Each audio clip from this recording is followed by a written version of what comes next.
I'm Blake Robertson.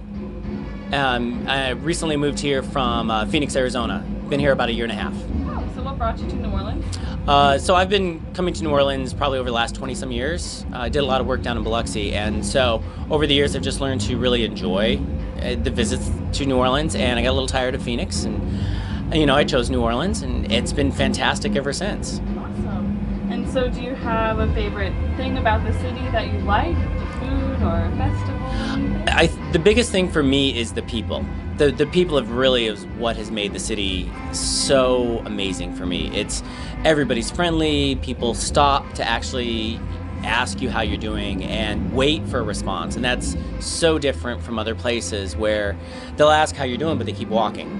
And here they actually stop. They actually wait for a response, and that's how you can really tell the difference between locals and those from out of town or just visiting.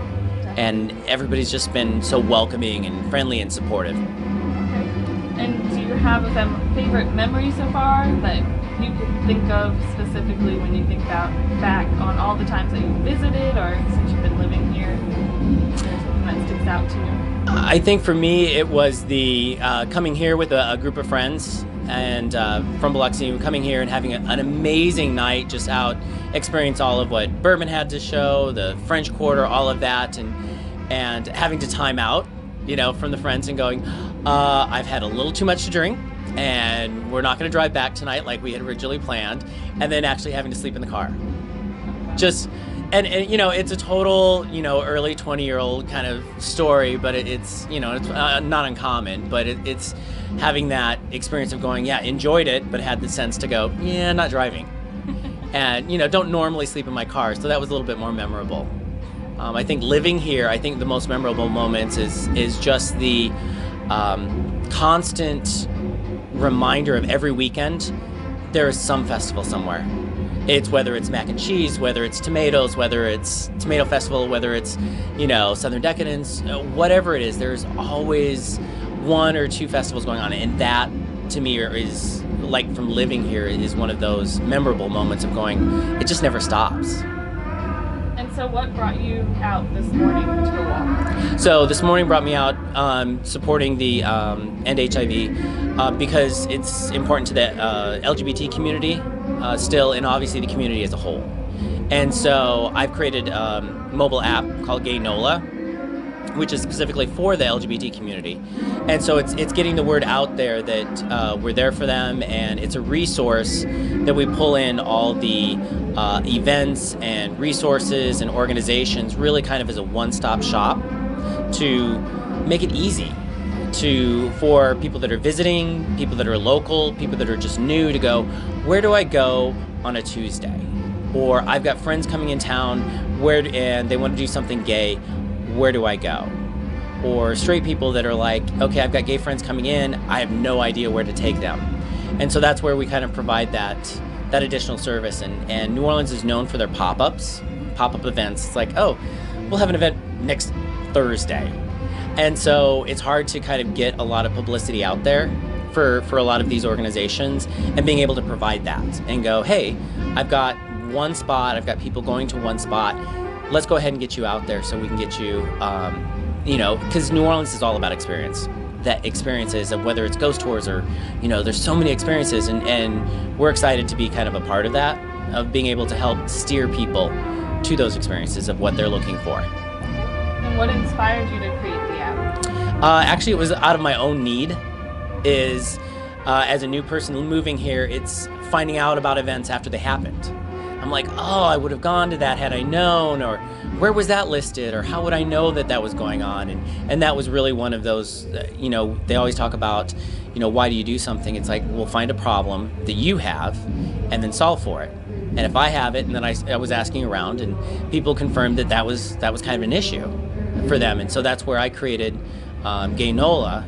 And then a colleague of mine that I'm working with today, she does Mary Mac's dog care service. And that's one of those things where she had the same thing, finding a need where, pet owners with anxiety and depression, it's like, how do you care for those animals, or they need a little special care? She found a need with her own and worked through that, and then found out other people had the same issue. So she started, Mary Mac, dog walking service, and so she does that for locals and for tourists that come in town that travel with their dog, and that's more of a unique niche as well. So meeting the needs of the community and trying to be a part of it. Awesome. So, do you have any advice you'd like to share for the city of New Orleans? I think the biggest advice would be just try and stay true to what it traditionally has been, which is about having great experiences and just that live and let live. As long as it's not hurting me directly, I don't care. And I've heard that from so many locals that it's like, as long as it doesn't negatively impact me, what do I care?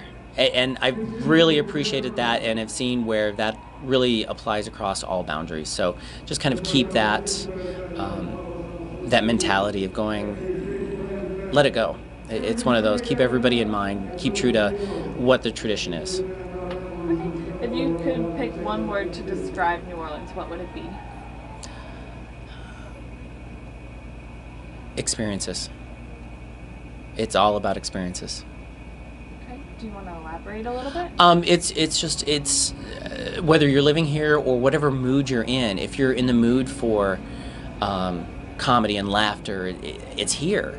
If you're in the mood to go dance just because you want to dance, and it could be tango, it could be, salsa, it could be whatever, it's here. If you want to listen to jazz, it's here. If you want to hear EDM, it's here. And that's what really, when I talk about experiences, it's one of those, people are getting married here, their bachelor parties here, and it's just, or celebrating their 30th wedding anniversary. It's all about those experiences, and everybody, that's what I love about the city, is there's an experience here for everybody. It's not always about the bar scene or getting drunk or Bourbon Street, but there's an experience for everybody, plantation tours or the airboats, or it's such a unique city and community. Okay, and where would you like to see New Orleans in another 100 years?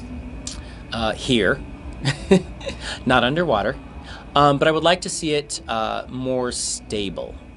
I think I want to see it with its own, consistent power source and communication where, internet service is consistent, and the power doesn't necessarily run out when the wind runs too strong, or the fire hydrants don't leak water constantly. There are some things that make it quaint and cute, and there's some things that's like, okay, come on, we can fix some of this. But I think in 100 years, I think it will have fixed those things. And I think that's what's going to be make it fantastic, is holding the old charm, but fixing some of the things that just need to be updated. Right. Okay. Is there any last words that you'd like to share, or anything? No, just get out there and don't get stuck in your normal routine. Really kind of stretch and experience everything that the city has to offer. It's so, even when you think it's not you, it's like, go try it. It's a half an hour, it's a couple hours out of your day.